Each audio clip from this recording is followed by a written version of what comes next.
Hello everyone, I am Prakriti from PIBM and today I will be presenting a comparative view of major delivery models used in rural and microfinance.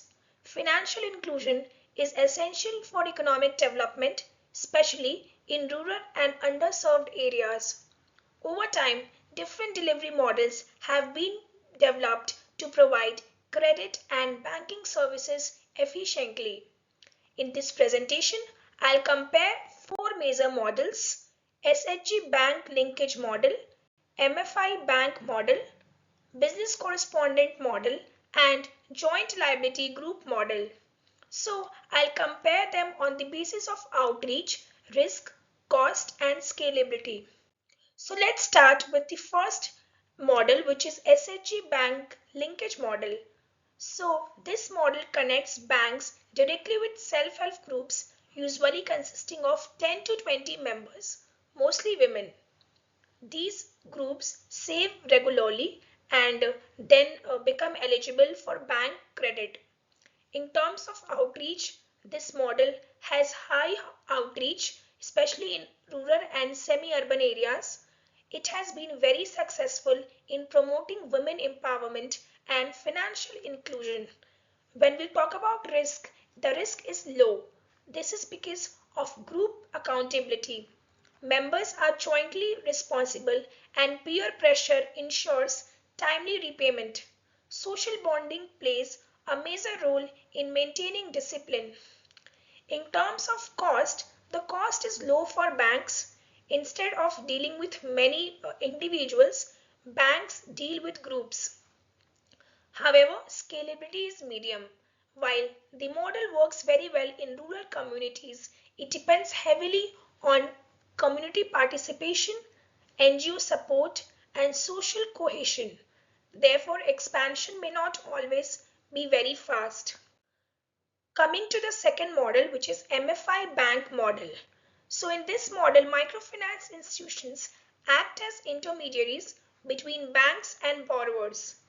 MFIs have strong field networks and professional management systems. In terms of outreach, this model has very high outreach. MFIs can reach remote and underserved populations efficiently because they have dedicated field staff. However, the risk is high to medium and talking about the cost, so the cost is medium. Operational cost includes salaries of field officers, monitoring systems, and administrative expenses. So overall, the MFI bank model is commercially scalable but carries relatively higher risk compared to the SHGs. Next model is the business development model, wherein in this model, banks appoint agents known as business correspondents to provide banking services in remote areas. These agents act on behalf of banks. The outreach is high because banks can reach villages without opening physical branches. The risk is medium since the model depends on agents. There can be operational or fraud risks. The cost is low because banks do not invest in infrastructure like buildings and full-time staff. In terms of scalability, it is highly scalable. With digital technology and mobile banking, the BC network can expand rapidly. Now coming to the last model, which is Joint Liability Group model. So JLGs are small groups, usually of 4 to 10 members, who take loans collectively. They are commonly used for farmers and small entrepreneurs. The outreach is medium because it focuses on specific borrower groups. The risk is medium, although members share liability. Smaller group size means that if one member defaults, other may face pressure. The cost is medium and scalability is also medium. Expansion depends on borrower discipline and institutional support.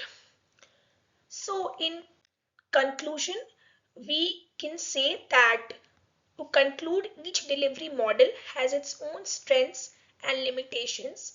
The SHG model is socially strong and low risk. The MFI model offers very high outreach and high scalability. The BC model is cost effective and technology driven. The JLG model is suitable for small and specific borrower groups. So there's no any single perfect model. The choice depends on policy objectives, target population, and cost considerations, and also the risk management. So together these models play a crucial role in promoting financial inclusion and rural development. Thank you.